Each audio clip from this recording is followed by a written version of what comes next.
అందుకే కంప్లైంట్ చేయలేదంటే వాళ్ళతో రూట్ పెట్టుకుంటారు సర్పంచ్.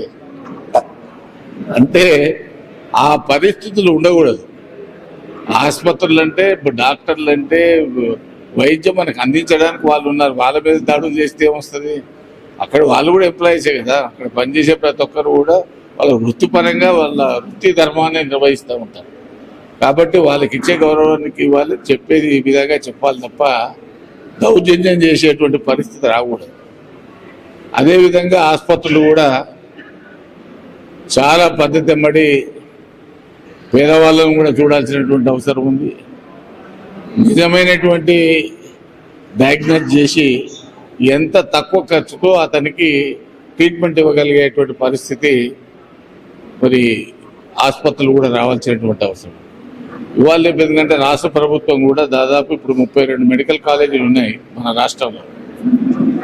మెడికల్ కాలేజీ వచ్చిందంటే కంపల్సరీగా డాక్టర్ల యొక్క సంఖ్య పెరుగుతుంది, ప్రొఫెసర్స్ యొక్క సంఖ్య పెరుగుతుంది, ట్రీట్మెంట్ అందించేదానికి అవకాశం వస్తుంది. మన పేషెంట్లు కూడా ఎట్లా తయారైందంటే ఏసీలకు అలవాటు పడ్డారు. వాళ్ళు కూడా హాస్పిటల్ అంబియన్స్ చూసిపోతా ఉన్నారు. ఏంది పోయి ఆయన తడి మోపెట్ బిల్ వేయంగానే మళ్ళీ మా మీద పడుతుంది వచ్చి. కాబట్టి సీఎం రిలీఫ్ ఇప్పించినా వాళ్ళు కోలుకునే పరిస్థితి లేదు. లేకపోతే లక్షలాది రూపాయలు అనవసరమైనటువంటి వాటికి మొదలు డాక్టర్ దగ్గరికి పోగానే మొత్తం ఇంత పెద్ద లిస్టు డయాగ్నోసిస్, ఇది ఈ టెస్ట్ చేయి, ఆ టెస్ట్ చేయి, ఆ టెస్ట్ చేయి, ఈ టెస్ట్ చేయి, ఇది ఆ టెస్ట్ల కానీ వాడు అయిపోతుంది. ఈ పరిస్థితి ఉన్నది. చాలామంది మాకు రోజువారీ కార్యక్రమంలో ఇదే పెద్ద పని. 10 రోజులు ఒక ప్రైవేట్ హాస్పిటల్లో ఉంటాడు, ఉన్న కాడికి పిలుచుకుంటాడు, సార్ గారు నిమ్స్కి రావాలండి. కొంతమంది అయితే వెంటిలేటర్ మీద ఉంటే వాడిని తీసుకురావాలి ఆడికి నిమ్స్కు. ఆ వెంటిలేటర్ మీద ఎట్లా తెస్తారని ఆయన వాడు ఏడుకెళ్ళి ఆడి పోయేవరకు పోతాడు, మీ పేషెంట్ అని కూడా చెప్తూ ఉంటాం.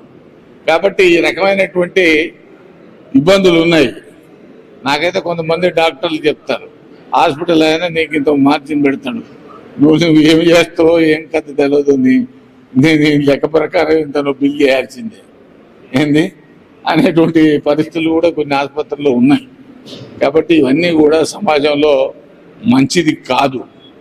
కాబట్టి ఈ సమాజము ఒక వాస్తవ పరిస్థితుల్లో వాస్తవ పరిస్థితులకు అనుగుణంగా పోవాలన్నప్పుడు పత్రికా రంగం కూడా చాలా జాగ్రత్తగా జరుగుతున్నటువంటి విషయాల మీద మరి ప్రజలను చైతన్యం చేసేటువంటి వైపు మీ ప్రయత్నం ఉండాలని, అదేవిధంగా ఈరోజు మీరు ప్రెస్ క్లబ్ ఆఫ్ నల్గొండ ద్వారా హెల్త్ క్యాంప్ నిర్వహించడం, మననే మీ మధ్యలో మీ కొత్త బాడీ రావడం, అందరూ కలిసి పనిచేయండి.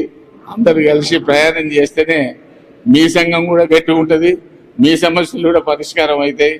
కాబట్టి మీ అందరినీ కూడా మరొకసారి అభినందిస్తూ సెలవు తీసుకుంటా ఉన్నాను. జై హింద్. మీ సహాయ సహకారాలు ఉంటే ఈ ప్రెస్ క్లబ్ ముందు పోతుంది. ఆ రోజు కూడా మీకు కలిసాము. ఆ భవనానికి కూడా శాశ్వత భవనానికి హామీ ఇచ్చారు, అదొకటి చేసి పెడతారని ఆశిస్తూ ఈ సమయం ఇచ్చి ఇక్కడికి పిలవగానే వచ్చినందుకు మరొక్కసారి చైర్మన్ గారికి కృతజ్ఞతలు తెలియజేస్తాం.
సార్